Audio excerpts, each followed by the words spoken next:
So hello everyone, welcome back to this channel. जैसा कि हमने पिछले पार्ट में देखा था कि लिंगिन को कुछ टाइम के लिए जॉब से निकाल दिया जाता है जब तक कि केस सॉल्व ना हो जाए, जिसके बाद नेक्स्ट डे तांग फिलोंग बुक स्टोर पर लिंगिन से मिलने के लिए जाता है। पर लिंगिन रेस्ट पर थी, जिस वजह से तांग फिलोंग क्विनचेन से ही मिलता है। यहाँ पर तांग फिलोंग क्विनचेन से सवाल करता है कि लिंगिन इतना तांग तियान को क्यों पसंद करती है, जिस पर क्विनचेन पूरी स्टोरी बताते हुए तांग फिलोंग को बताता है कि बचपन में जब उनकी फैमिली प्रॉब्लम में थी, यानी कि उनकी मॉम आग लगने की वजह से मारी गई थी, तो इसके बाद जो है इसका जिम्मेदार उनके पापा को बताया गया था। तब तांग तियान ने ही सच्चाई का पर्दाफाश करा था और उनकी हेल्प करी थी और उनके पापा को जेल से आज़ाद करा था। और साथ में आज लिंगिन की मोटिवेशन का रीज़न भी तांग तियान ही है, क्योंकि जब लास्ट टाइम लिंगिन तांग तियान को थैंक यू बोलने गई थी तो तांग तियान ने लिंगिन को एक ही लाइन बोली थी कि रोने से कुछ सॉल्व नहीं होता है, अपनी प्रॉब्लम खुद सॉल्व करनी चाहिए। फ़र्क नहीं पड़ता कि तुम लड़की हो या लड़का, क्योंकि दोनों में कोई भी डिफरेंस नहीं है। और यही रीज़न है कि लिंगिन क्यों बाकी लड़कियों से अलग है।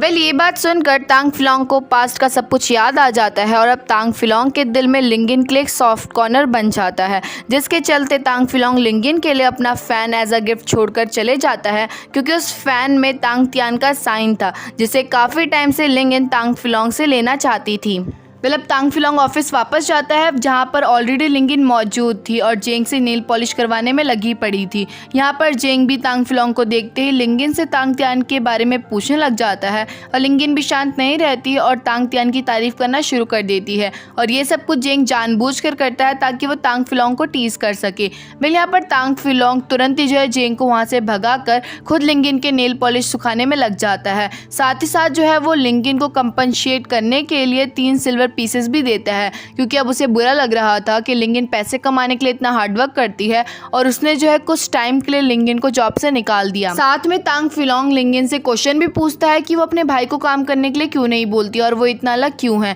जिस पर लिंगिन साफ साफ बोल देती है कि वो अपने भाई को परेशानी में नहीं डालना चाहती है। और साथ साथ यहाँ पर हमें एक और बात पता चलती है कि क्विनचेन लिंगिन का रियल ब्रदर नहीं है, बल्कि लिंगिन ने जो है क्विनचेन को रोड से उठाया था। जिसके बाद यहाँ पर लिंगिन तांग फिलोंग से केस के बारे में भी बात करती है। यहाँ पर लिंगिन के अकॉर्डिंग शायद से कोई उसे फंसाने की कोशिश कर रहा है, या फिर हो सकता है कि वो पर्सन जो है क्वी का फादर ही हो, क्योंकि उन्होंने जो है अपनी बेटी की डेड बॉडी मांगी थी बरी करने के लिए, पर उन्होंने जो है यानी कि हमारे लिंगिन और तांग फिलोंग ने साफ साफ मना कर दिया था क्वी के फादर को। और ऑफ कोर्स हर पेरेंट चाहता है एटलीस्ट लास्ट टाइम जो अपने बच्चों की बॉडी को देख सके और उसे बरी कर सके, तो शायद से इसी चीज़ का बदला लेने के लिए क्वी के फादर ये सब कुछ कर रहे हों। अब सब कुछ शांति से चल रहा था कि तभी काफ़ी सारे लोग ऑफिस के सामने आकर प्रोटेस्ट करने लग जाते हैं और डिमांड करते हैं कि तांग फिलोंग को राइटर मियाओ को अरेस्ट कर देना चाहिए, क्योंकि उसी की लिखी हुई स्टोरी की वजह से क्वी ने ये स्टेप लिया और उसकी डेथ हुई। जिसके बाद जब यहाँ पर लिंगिन भी बीच में बोलने लगती है तो लोग जो है लिंगिन का भी विरोध करते हैं और कहते हैं कि वो तो खुद जो है उस बुक स्टोर की मैनेजर है,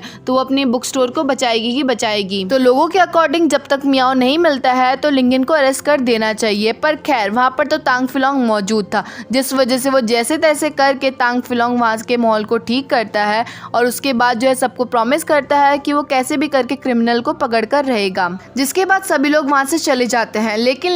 लेकिन भले ही वो लोग ऑफिस के सामने कुछ नहीं कर पाए हो, लेकिन वो सारे के सारे जो है बुक स्टोर पर जाकर सारी चीज़ों को तोड़फोड़ कर देते हैं। ये सब कुछ देखने के बाद अब लिंगिन काफ़ी टूट जाती है और क्वी की मौत का जिम्मेदार खुद को मानती है, क्योंकि उसी की बुक्स को पढ़ने की वजह से जो है क्वी इन्फ्लुएंस हुई और उसने ये स्टेप उठाया। पर क्विनचेन इस टाइम पर लिंगिन की स्ट्रेंथ बनते हुए लिंगिन को समझाता है कि सब कुछ ठीक हो जाएगा और इसमें लिंगिन की कोई भी गलती नहीं है। और वैसे भी जो है क्वी भी सिर्फ अपनी खुशी ढूंढ रही थी और हर किसी को फ्रीडम का पूरा अधिकार है, जिस वजह से अभी लिंगिन को जो है मर्डर के ऊपर ध्यान देना चाहिए, यानी कि किसने उसका खून करा उस चीज़ के बारे में पता करना चाहिए, ना कि इन फालतू चीज़ों पर अपना टाइम वेस्ट करना चाहिए। अब लिंगिन की बुक की पॉपुलैरिटी इतनी गिर जाती है कि सभी लोग जो है उसकी बुक्स का आग जलाने में काम करना शुरू कर देते हैं, क्योंकि उन बुक्स का दाम भी घट चुका था। और ये सब कुछ देखकर लिंगिन को काफ़ी बुरा लग रहा था, क्योंकि सब उसकी मेहनत से लिखी हुई बुक्स थी। पर लिंगिन चाहती थी अपनी बुक्स को बचाना कि तभी वहाँ पर अचानक से फरिश्ते के रूप में तांग फिलोंग आता है और काफ़ी हाई प्राइस में जो है बिना अपना लॉस देखे लिंगिन की सारी बुक्स को खरीद लेता है। और साथ में जो है लिंगिन को साफ साफ बता देता है कि उसे मालूम है कि मियाओ लिंगिन ही है, यानी कि राइटर बुक की और कोई नहीं लिंगिन है। अब सब कुछ सुनने के बाद लिंगिन भी कुछ नहीं छुपाती है और सब कुछ सच बता देती है अपने बारे में कि वही राइटर है। इस वर्ल्ड में लड़कियों के साथ नाइंसाफ़ी होती है, इसीलिए लिंगिन जो है बुक्स तो लिखती है पर मियाओ के नाम से, क्योंकि लिंगिन के पास यही तरीका है सर्वाइव करने का। और यहाँ पर बातों के दौरान लिंगिन वापस से तांग तियान को मेंशन करते हुए तांग फिलोंग को बताती है कि तांग तियान को भले ही उसने बचपन के बाद से आज तक कभी ना देखा हो, लेकिन स्टिल जो है लिंगिन के लिए तांग तियान एक रोशनी है। भले ही लिंगिन की शादी तांग तियान से ना हो, लेकिन एज अ फरिश्ता जो है हमेशा लिंगिन तांग तियान को मानेगी। वेल आगे तांग फिलोंग इन्वेस्टिगेशन के लिए रुई और जेंग को अपने साथ ले जाता है, जहाँ पर वही जितोंग के रूम से तांग फिलोंग को कुई के लिखे हुए लव लेटर्स मिलते हैं। इवन उन लेटर्स में भागने की बात भी की गई थी, जिससे साफ था कि वही जितोंग ने ही कुई को भागने के लिए कहा था और उसके बाद उसे मार दिया। बट पॉइंट ये था कि वही जितोंग और कुई जब एक दूसरे को प्यार करते थे तो वही जितोंग क्यों मारेगा। लेकिन खैर तांग फिलोंग जो है उस टाइम के लिए वो लेटर्स अपने साथ ऑफिस लेके चले जाता है, जहाँ पर उन लेटर्स पर नज़र पड़ती है लिंगिन की। और बस होना क्या था, लिंगिन जो है उन लेटर्स में से लवली लवली वर्ड्स को कॉपी करने लग जाती है ताकि जैसे ये केस सॉल्व हो तो वो अपनी नेक्स्ट स्टोरी में ये वर्ड्स को यूज़ कर सके। लेकिन इससे पहले कि लिंगिन सारी लाइंस को कॉपी कर पाती, तभी वहाँ पर तांग फिलोंग आ जाता है और हड़बड़ी के चक्कर में लिंगिन जो है तुरंत ही उन लेटर्स को छुपा देती है और अपने हाथ में पड़े हुए फ़ैन को हिलाने लग जाती है, जहाँ पर जल्दीबाजी की वजह से लिंगिन गलती से तांग फिलोंग के फेस में एक हल्का सा कट मार देती है। फिर होना क्या था, एक गलती की वजह से लिंगिन और भी ज़्यादा हड़बड़ी में आ जाती है और तुरंत ही जो है मेडिसिन लेने के लिए वहाँ से चली जाती है, लेकिन ये भूल जाती है कि तांग फिलोंग तो उसके ही रूम में रह गया। और फिर होना क्या था, एक बार फिर से तांग फिलोंग के हाथ में वो लेटर और लिंगिन का लिखा हुआ लेटर आ जाता है, जिसके बाद तांग फिलोंग लिंगिन को समझाता है कि वो स्टोरी लिखती है तो कोई बात नहीं, पर वही सब कुछ उसे लिखना चाहिए स्टोरी के अंदर जो वो असलियत में फ़ील करती है। यानी कि अगर आज तक लिंगिन ने कभी भी प्यार को फील करा ही नहीं है तो वो अपनी स्टोरी में प्यार के बारे में क्यों लिखती है। यहाँ पर तांग फिलोंग ने एक तरह से सच ही बोला, जब लिंगिन को प्यार का एक्सपीरियंस ही नहीं है तो वो लोगों को कैसे इन्फ्लुएंस कर सकती है प्यार को लेकर। जिसके बाद बात करते करते तांग फिलोंग जो है लिंगिन के एकदम करीब आ जाता है, जहाँ पर लिंगिन का एक्सप्रेशन देखकर साफ साफ पता चल रहा था कि तांग फिलोंग का करीब आना जो है उसे अच्छा फील हो रहा था। अब सीक्रेटली लिंगिन भी इस केस को इन्वेस्टिगेट करना शुरू कर देती है, क्योंकि लिंगिन भी अपने आप को बेकसूर साबित करना चाहती थी। मैंने यहाँ पर लिंगिन काफ़ी बड़ा पॉइंट मालूम करती है कि लव लेटर और भागने वाले लेटर में ज़मीन आसमान का फ़र्क है। वेल भले ही दोनों की हैंडराइटिंग सेम है, लेकिन एक चीज़ नोटिस की जाए, जो भागने वाले लेटर वो काफ़ी डार्क लिखा गया है, वहीं पर जो लव लेटर्स है वो सारे के सारे हल्के लिखे गए हैं। और ऑफकोर्स वही जितोंग जो है काफ़ी अमीर नहीं था, वो गरीब फैमिली से बिलोंग करता था, तो ऑफकोर्स वो इनको बचाने के लिए हल्का ही लिखेगा। और वहीं पे दूसरी तरफ जो भागने वाला लेटर था वो कोई अमीर इंसान ने लिखा है, जिसे इंक से लेना देना कुछ नहीं है, उसके लिए इंक खरीदना बहुत नॉर्मल सी बात है, वो इंक ज़्यादा भी यूज़ करेगा तो उसे कुछ भी फ़र्क नहीं पड़ेगा। और ये बात सुनने के बाद लिंगिन और तांग फिलोंग का सीधा शक जाता है सुन बुफान पे, क्योंकि वही जो है अक्सर कुई का पीछा करता था, जो कि कुई को भी कभी पसंद नहीं आया। बिल इस बारे में पता करने के लिए जेंग, लिंगिन और तांग फिलोंग ब्रॉथल जाते हैं, जहाँ पर अक्सर सुन बुफान भी आया करता था। बिल यहाँ पर लिंगिन थोड़ा सा रिश्वत जो है ब्रॉथल की एक लेडी को देते हुए सुन बुफान का चुपचाप नेक चेक करने का ऑर्डर देती है, क्योंकि कुई की उंगलियों में भी जो है हल्के हल्के निशान थे, यानी कि मरने से पहले उसने उस पर्सन के साथ हाथापाई करी है। और गेस व्हाट, लिंगिन का शक सही जाता है, सुन बुफान ही वो इंसान था जिसने जो है कुई को मारा था, क्योंकि सुन बुफान के नेक में नाखूनों के निशान मौजूद थे। वेल यहाँ पर हम ड्रामे के दौरान तो रुई को भूल ही गए। कोई भी रुई को भले ही अपने साथ ब्रॉथल नहीं लेके गया था, लेकिन स्टिल जो है रुई चुपचाप से उनकी जासूसी करने में लगी पड़ी थी, वो भी लड़कियों के गेटअप में, जिस वजह से जैसे ही दूर से जेंग जो है रुई को देखता है तो तुरंत ही उसके पास भागे भागे पहुंच जाता है। अब जेंग रुई को देखकर काफ़ी ज़्यादा खुश होता है, बट थोड़ी देर में जो है रुई वहाँ से भाग जाती है, जिसके बाद वो मेल लुक में सीधा बूफान की फैमिली से मिलने जाती है और बूफान से सब कुछ सच सच बोलने के लिए कहती है। मिल यहाँ पर बूफान भी अपना गुनाह कबूल करते हुए सब कुछ सच बोल देता है कि उसी ने ही कुई का मर्डर किया था। मिल यहाँ पर बूफान के फादर ये सब कुछ जान चुके थे और अब यहाँ पर जो उसे सजा दिलाने के बजाय बूफान के फादर रुई के सामने भीख मांगने लग जाते हैं और पैसे देते हुए रुई से कहते हैं कि कैसे ना कैसे करके वो उनके बेटे को बचा ले। और रुई भी जो है बूफान के फादर और बूफान की हेल्प करने के लिए तैयार हो जाती है और इसे ही कहते हैं हम लोग रिश्वतखोर लोग।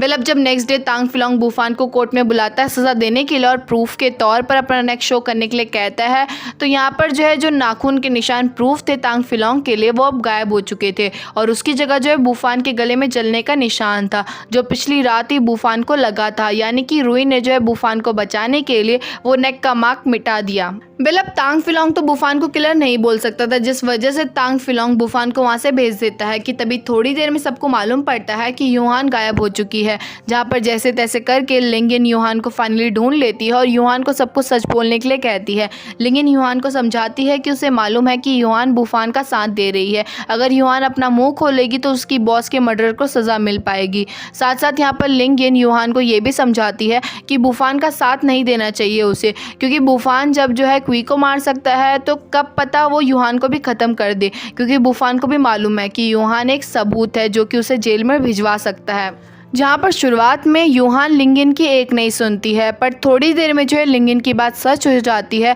और कुछ नकाबपोश आदमी वहाँ पर पहुँच जाते हैं यूहान और लिंगिन को ख़त्म करने के लिए। पर इससे पहले कि ज़्यादा बड़ा सीन हो पाता वहाँ पर तांग फिलोंग और फेंग भी आ जाते हैं और इसी फाइट में लिंगिन को बचाने के चक्कर में तांग फिलोंग को भी काफ़ी गहरी चोट लग जाती है। साथ में यहाँ पर तांग फिलोंग सबको ख़त्म करने के बाद एक सस्पेक्ट को पकड़ कर रखता है और उससे पूछने लगता है कि किसने तुम्हें भेजा है, लेकिन इससे पहले कि वो पर्सन कुछ बोल पाता कोई दूर से ही जो उसके ऊपर निडल फेंक कर उसे भी खत्म कर देता है। मतलब आगे लिंगिन यूहान को अपने साथ ऑफिस लेके जाती है, क्योंकि ऑफिस में रहेगी यूहान तो सेफ भी रहेगी। साथ साथ ये सारा सीन देखने के बाद यूहान भी अब रेडी हो जाती है सब सच बताने के लिए, जिसके बाद लिंगिन तांग फिलोंग को देखने के लिए जाती है। साथ साथ जो है तांग फिलोंग के लिए कुछ खाने के लिए भी बना के लेके जाती है, जहाँ पर काफ़ी सारी चोटें देखने के बाद लिंगिन को काफ़ी बुरा लग रहा होता है। पर तांग फिलोंग अपनी चिंता करने की जगह लिंगिन के हाथ में छोटे से घाव को देखकर ऐसा रिएक्ट करता है कि मानो लिंगिन को कितनी बड़ी चोट लग रखी हो।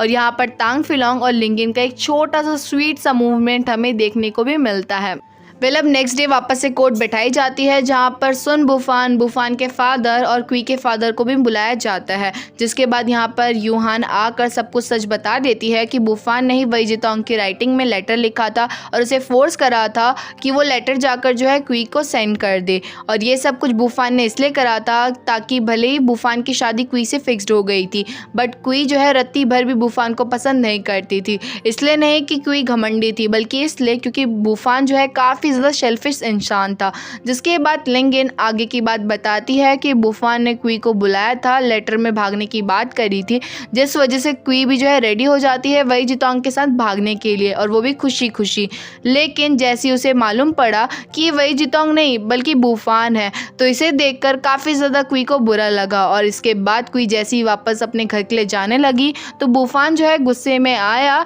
और यहाँ पर क्वी के साथ उसकी हाथापाई हुई और इसी चक्कर में गलती से बुफान ने जो है क्वी को ही मार दिया। पर मुजरिम कभी भी एक बार में अपने आप को गुनहगार बताता है? बिल्कुल भी नहीं। बुफान भी कुछ ऐसा ही करता है, साफ साफ मना कर देता है कि मैंने क्वी को नहीं मारा, ये यूहान ही झूठ बोल रही है। बट इस बार तांग फिलोंग भी अपनी तरफ से सबूत लेके आया हुआ था। वेल तांग फिलोंग को क्वी की मुंह के अंदर जो है एक जैडे मिला था, जो कि काफ़ी ज़्यादा महंगा था, क्योंकि क्वी भी जो है बुफान को पकड़वाना चाहती थी। और बुफान को चेक करने के बाद जो बुफान का बेल्ट था उसमें से एक जाडे मिसिंग था और वो डिज़ाइन बिल्कुल ही सेम टू सेम था हमारी क्वी के मुंह के अंदर पड़े हुए जाडे के जैसा। जिसके बाद होना क्या था, इतना सबूत काफ़ी था बुफान को गिरफ्तार करने के लिए। जिसके बाद तांग फिलोंग बुफान को गिरफ्तार कर देता है और क्वी को इंसाफ दिला देता है। यहाँ पर एक तरफ तो क्वी के फादर रो रहे होते हैं, क्योंकि जो लड़का उन्होंने अपनी बेटी के लिए चुना था उसी ने उसका खून कर दिया। वहीं पे दूसरी तरफ बुफान के फादर अपने इकलौते बेटे को जेल में जाता हुआ नहीं देख पा रहे थे, इस वजह से वो भी रो रहे थे। वेल लिंगिन बुफान से जेल में मिलने के लिए जाती है ताकि उस पर गुस्सा कर सके, पर बुफान गुस्से में लिंगिन को एक बात रिवील कर देता है कि सांगजे जो सोने की खुदाई कर रहा था ना, वो प्राइवेटली काम था, यानी कि वो इलीगल काम कर रहा था और इसी वजह से सांगजे की मौत करी किसी पर्सन ने। पहले ये बात सुनते ही तुरंत लिंगिन वहाँ से भाग जाती है और तांग फिलोंग को सब कुछ बता देती है कि बुफान ने उससे क्या क्या कहा। वेल अब लिंगिन को भी इन्वेस्टिगेशन में काफ़ी मज़ा आ रहा था, जिस वजह से लिंगिन भी अब ठान चुकी थी कि वो तांग फिलोंग की हेल्प करेगी इन्वेस्टिगेशन करने में। साथ साथ यहाँ पर लिंगिन ने हल्का सा अपना भी फ़ायदा देखा, क्योंकि अगर वो इन्वेस्टिगेशन करेगी तांग फिलोंग के साथ तो उसका भी नाम होगा, और नाम होगा तो इस वजह से जो है हमारी लिंगिन आराम से मिल पाएगी तांग तियान से, क्योंकि तांग तियान जो है पूरी जगह का राजा था। पर इसके बाद वापस से लिंगिन अपनी ही हरकतों में आ जाती है। वो तांग फिलोंग को बोलती है कि उसने तांग फिलोंग की काफ़ी हेल्प करी, तो तांग फिलोंग को उसके थैंक यू के बदले में जो उसे थोड़े पैसे देने चाहिए। पर तांग फिलोंग यहाँ पर लिंगिन को पैसे देने की जगह हेयर पिन दे देता है, और वो भी इसलिए क्योंकि क्वी के बालों में जो लगी हुई हेयर पिन थी वो लिंगिन को काफ़ी अच्छी लगी थी। तभी तांग फिलोंग ने ये हेयर पिन जो है लिंगिन के लिए बनाई। वेल शुरू में लिंगिन को लगता है कि ये गोल्ड की हेयर पिन है, पर तांग फिलोंग लिंगिन को बता देता है कि ये प्योर गोल्ड नहीं बल्कि हाफ गोल्ड और कॉपर की बनी हुई है, जिसे सुनकर लिंगिन तांग फिलोंग को गरीब बोलने लग जाती है। पर लिंगिन को ये मालूम नहीं था कि हाफ गोल्ड और कॉपर का मतलब क्या होता है, यानी कि गोल्ड बाहर से और अंदर से कॉपर का मतलब होता है कि दो इंसान और एक दिल, यानी कि हम कह सकते हैं इट्स लव। खैर लिंगिन अब जब अपने घर वापस जाती है तो दो लेडी जो कुछ टाइम पहले कॉमिक के बारे में बुराई करने में लगी थी वो वहाँ पर मियाओ से मिलने आई हुई थी और उनसे माफ़ी मांगना चाहती थी, क्योंकि वो काफ़ी बड़ी फ़ैन तो थी कॉमिक की, पर लोगों की बात सुनने की वजह से वो भटक गई थी। जिसके बाद फाइनली अब लिंगिन भी अपने आप को नहीं रोकती है और सबको सच बता देती है कि मियाओ नाम का पर्सन कोई भी यहाँ पर नहीं है। एक्चुअली में वो कॉमिक वो सारी की सारी उसने खुद से लिखी है। वेल इस वर्ल्ड में लड़कियों को इतनी पावर नहीं मिली थी, इसी वजह से जो है लिंगिन ने राइटर का नाम अपना लिखने के बजाय किसी और का लिखा। वेल ये बात पता चलती है सबसे पहले तो लेडीज़ दोनों की दोनों शॉक्ड हो जाती है, पर बाद में जो है वो लिंगिन को सपोर्ट करती है, लिंगिन से काफ़ी ज़्यादा इम्प्रेस हो जाती है, और साथ ही साथ जो है वो प्रॉमिस करती है कि वो आगे भी जो है उसकी लिखी हुई कॉमिक को पढ़ेंगे और न्यू कॉमिक का हमेशा वेट भी करेंगे। वेल अब उन लेडीज़ के जाने के बाद लिंगिन अपनी तारीफ सुनकर काफ़ी खुश होती है कि इतने में वहाँ पर लिंगिन के साथ काम कर रहे दो कोवर्कर्स जो है लिंगिन के बालों में लगे हुए हेयर पिन को देख लेते हैं और टीज करने लगते हैं और बताते हैं लिंगिन को कि गोल्ड और इनर कॉपर का होने का मतलब क्या होता है, जिसे सुनने के बाद लिंगिन को काफ़ी अंदर से अच्छा भी फील होता है और काफ़ी ज़्यादा जो है लिंगिन ब्लश भी मारने लग जाती है। और किसी को ये ब्लश ना दिखे जिस वजह से जो है ये बात सुनने के बाद लिंगिन तुरंत ही वहाँ से भाग जाती है। और यहीं पे हमारे पार्ट एंड होता है। वेल नेक्स्ट पार्ट बहुत जल्दी अपलोड हो जाएगा, तो वीडियो अच्छी लगे तो वीडियो को लाइक और चैनल को सब्सक्राइब करना मत भूलना। Thank you.